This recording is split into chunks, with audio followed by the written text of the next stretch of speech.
This is Preeti, welcome to my channel reasoning show. Guys, आज हम करने जा रहे हैं एचटेट के पेपर की आंसर की, जो कि आपका 19 दिसंबर 2021 को मॉर्निंग के शिफ्ट में हुआ था। उसकी जो है रीजनिंग का सॉल्यूशन आज हम करने जा रहे हैं। वैसे मैं मैथ्स का सॉल्यूशन भी डाल दूंगी गाइस, ठीक है। इससे पहले गाइस मैंने मेरे चैनल पे एक वीडियो अपलोड की जो कि 18 दिसंबर को आपका एचटेट का पेपर हुआ था, ठीक है। उसकी जो है आंसर की मैंने अपलोड कर दिया। उसका डिस्क्रिप्शन में गाइस मैं लिंक डाल दूंगी, अगर वो भी आप में से किसी ने देखनी हो, ठीक है। उसके बाद ये जो मॉर्निंग शिफ्ट को आपको 19 दिसंबर को पेपर हुआ था वो है। इसके बाद हम 19 दिसंबर इवनिंग की भी वीडियो अपलोड करने वाले हैं, ठीक है। चलिए इसको नोट कर लो, मैं इसकी आंसर की बता रही हूँ। सबसे पहले मैं आपको बता दूं, ये जो ये पेपर है, ये देखिए, ये सारे जो है आपके पेपर हैं, एचटेट के पेपर हैं। ये मुझे जो भेजे हैं, ये हमारी एचटेट की जो स्टूडेंट है दीपिका जी ने भेजे हैं। मंजू जंगाल जी हैं, इन्होंने भी हमें जो है पेपर्स जो है वो भेजे थे, सेंड किए थे, ठीक है। और एक डीप स्टडी विद प्रदीप, इन्होंने भी हमें जो है पेपर सेंड किए एचटेट के, जो जिनका सबसे ज्यादा योगदान रहा, ठीक है। और इनकी वजह से आज हम इस पेपर्स को सॉल्व कर पा रहे हैं। ओके, सबका मैं धन्यवाद करना चाहूंगी, ठीक है, जिन्होंने मुझे पेपर्स को सेंड किया, ठीक है। चलिए अब मैं शुरू कर लेती हूँ आज के हमारे क्वेश्चन। ध्यान से देखिएगा, बिल्कुल परफेक्टली सॉल्यूशन मिलेगा, कोई दिक्कत नहीं होगी। नोट कर लीजिएगा। मैं उम्मीद करती हूँ आपके पास पेपर इस टाइम होगा आपके हाथ में, और आप इंग्लिश में भी आप देख लेना, ठीक है। देखिए सबसे पहला क्वेश्चन आपके सामने ये आया था, जो कि मेरे पास है कि निम्न अक्षर श्रेणी का अगला पद कौन सा होगा। देखो मैंने आपको बताया ना, इसके ऊपर नंबरिंग कर लो। 3 है, 8 है, 13 है, उसके बाद ये क्या है 18। सबका गैप पता चल रहा है, 5 5 5 5, 23 हो गया। 23 नंबर पे गाइस क्या आएगा, W। इसका मतलब मैं इन दोनों को तो कैंसिल ही कर दूं, कोई जरूरत नहीं है। सॉरी, इन दोनों को मैं राइट कर दूं, हाँ, तो इन दोनों को सॉरी कैंसिल कर दूं, क्योंकि सबसे पहले W आने वाला है। दूसरी बात आप ये देखो कि यहाँ उसके बाद U ही आएगा, तो इसको चेक करने की जरूरत ही नहीं। क्यों? क्योंकि दोनों ऑप्शंस पे पहले U दिया, लास्ट वाला चेक करूंगी, आंसर मिल जाएगा। देखो ये 5 10 15 20, तो 25 नंबर पे गाइस क्या है आपका Y। इसका मतलब ऑप्शन नंबर सेकंड जो परफेक्टली फॉलो आपका हो रहा है, ठीक है। प्लीज नोट कर लो, सारे क्वेश्चंस करवा के जाऊंगी।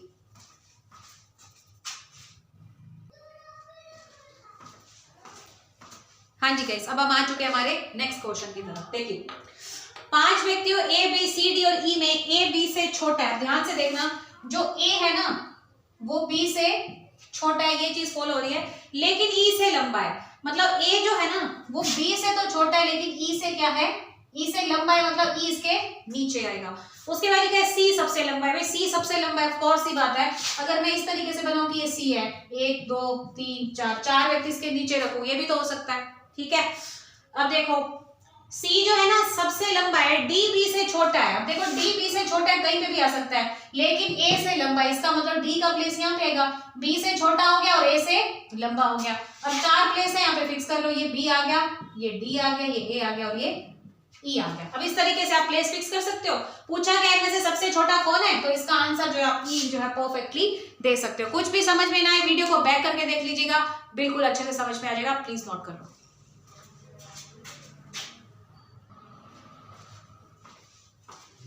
गाइस अब हम आ चुके हैं हमारे नेक्स्ट क्वेश्चन की तरफ। देखिए ये जो क्वेश्चन है, मैं उम्मीद करती हूँ कि आप अपने हाथ में अपने क्वेश्चन पेपर लेकर बैठे होंगे, क्योंकि मैं यहाँ पर राइट डाउन कर रही हूँ, ठीक है। अब देखो ये जो क्वेश्चन है ये आपसे नहीं होने वाला अगर आपको ब्लड रिलेशन का बेसिक नहीं पता। डिस्क्रिप्शन में ब्लड रिलेशन का जो है ना बेसिक का लिंक दूंगी, वहां से पहले ब्लड रिलेशन देख लेना, उसके बाद ये क्वेश्चन देख लेना, बेस्ट तरीके से समझ में आ जाएगा। देखो ए ने कहा वह लड़का मेरी माता जी के पति का पौत्र है, ठीक है। वह लड़का मेरी, ये मतलब ये मेरा वर्ड गाइस किसको डिनोट कर रहा है, ए को डिनोट कर रहा है, जिसने कहा है। इसको दो नंबर 1, उसने क्या कहा, मेरी माता जी के पति, रिश्ता नंबर 3 का पौत्र है, ठीक है। वह लड़का कोई भी लड़का होगा, और उसने खुद के बारे में बताया मेरा कोई भाई बहन नहीं है। देखो ए है, हमें नहीं पता ए कौन है, ठीक है। मैं इस चैप्टर में ट्रायंगल सर्किल का यूज करूंगी, triangle for male and circle for female. Okay, हमें ये का नहीं पता कि ए कौन है। उसने कहा कि मेरी माता जी, मतलब ये ए है, इसकी एक माता जी है, ये नंबर 1 हो गया। माता जी नंबर 2, माता जी का पति, माता जी के पति का हो गए। माता जी के पति का पौत्र कौन हुआ गाइस, या तो इसका कोई बेटा होगा। पौत्र कौन होता है, ग्रैंडसन, ठीक है, या तो इसका कोई बेटा होगा या इसके भाई बहन का बेटा होगा, जबकि इन्होंने लिखा है, ए ने लिखा है कि मेरा कोई भाई और बहन नहीं है। इसका मतलब मेरी माता जी के पति का जो पौत्र हुआ, मतलब ग्रैंडसन हुआ, वो इसी ए का ही तो बेटा हुआ, मतलब मेरा ही तो बेटा हुआ अगर मैं ए हूं, ठीक है।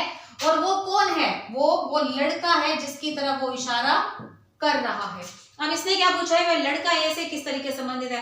भाई लड़का ए का क्या लगता है, सीधी सीधी सी बात है, लड़का ए का पुत्र लगता है। इसको आप क्लिक कर सकते हो, ठीक है। डिस्क्रिप्शन में लिंक दे दूंगी, समझ में आ जाएगा कि पति पत्नी, माता, पुत्र, पिता, इन सबको कैसे बनाते हैं, फिगर आउट, ठीक है। Please note.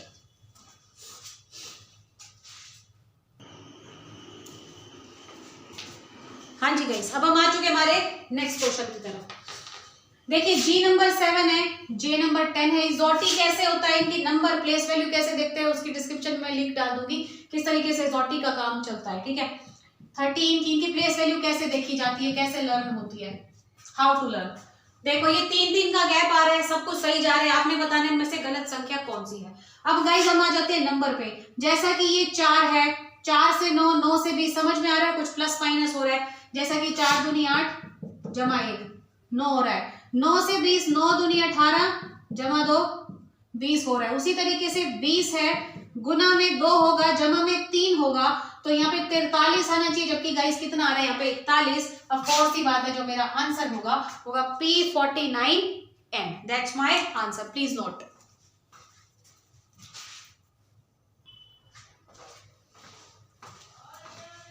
हाँ जी गाइस, अब हम आ चुके हैं हमारे नेक्स्ट क्वेश्चन की तरफ। जैसा कि ये डायरेक्शन का क्वेश्चन है, मैं आपको डायरेक्शन जो है ना वो यहाँ पर बना के दिखा देती हूँ। देखो गाइस, ये हमारा एक उत्तर दिशा होती है, ये दक्षिण दिशा होती है, ये पूर्व होती है, और ये गाइस होती है हमारी पश्चिम डायरेक्शन, ठीक है। एक व्यक्ति 8 मीटर जो है, मैं आपको दायां बाएं भी बना के दिखा देती हूँ। ये राइट होता है, ये लेफ्ट, ये लेफ्ट, ये right, right left, right left, ठीक है, कुछ इस तरीके से। एक व्यक्ति 8 किलोमीटर दक्षिण की ओर जाता है, ऑफ कोर्स सी बात है, कुछ इस तरीके से जाएगा 8 किलोमीटर दक्षिण की ओर। उसके बाद क्या करता है, वो दाईं तरफ मुड़ के 8 किलोमीटर चलता है। अब जैसा कि दक्षिण की ओर दाएं इधर होगा, मुड़कर कितना चलता है 8 किलोमीटर, पुनः बाईं ओर मुड़कर 10 किलोमीटर चलता है। ये बताओ, ये तो दायां हो गया, बायां नीचे की तरफ मुड़ेगा, 10 किलोमीटर चलता है। तो मैं अपने शुरुआती बिंदु से किस दिशा में, ये बताओ, शुरुआती बिंदु गाइस कौन सा था, ये था, तो शुरुआती बिंदु से कौन सी दिशा में गाइस, ये वाली डायरेक्शन पूछिए, मतलब ये वाली डायरेक्शन। ये वाली डायरेक्शन कौन सी होती है, पश्चिम और दक्षिण के बीच में, दक्षिण पश्चिम। तो गाइस आपका आंसर क्या आएगा, दक्षिण पश्चिम, that's your fix answer, please note down.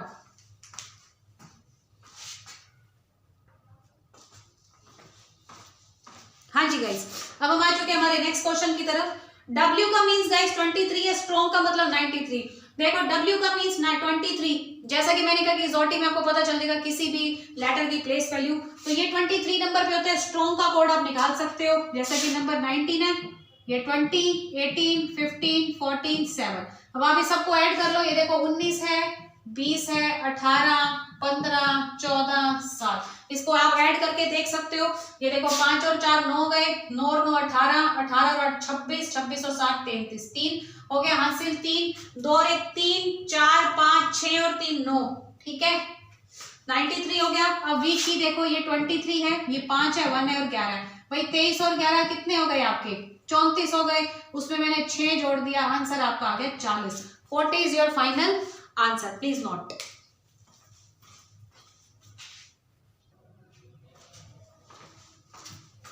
हाँ जी गाइस, आई होप आपने लास्ट वाला क्वेश्चन जो नोटिस कर लिया होगा। चलिए चलते हमारे नेक्स्ट क्वेश्चन पे। एक व्यक्ति पूरब की ओर 2 किलोमीटर चलता है। अभी आपको डायरेक्शन मैंने बताई थी, आई होप आपको पता होगा। पूरब की ओर मुड़ के कितना चलता है गाइस, वो 2 किलोमीटर चलता है। उसके बाद लिखा है वो दक्षिण की तरफ मुड़कर गाइस कितना चलता है, 1 किलोमीटर चलता है। अब वो फिर से पूरब की ओर मुड़ता है, लेकिन कितना चलता है गाइस, 2 मीटर चलता है। उसके बाद उत्तर दिशा की ओर मुड़ के गाइस कितना चलता है, 4। इसका मतलब 4 मतलब 1 यहाँ चलेगा, 3 यहाँ चलेगा, टोटल कितना हो जाएगा 4।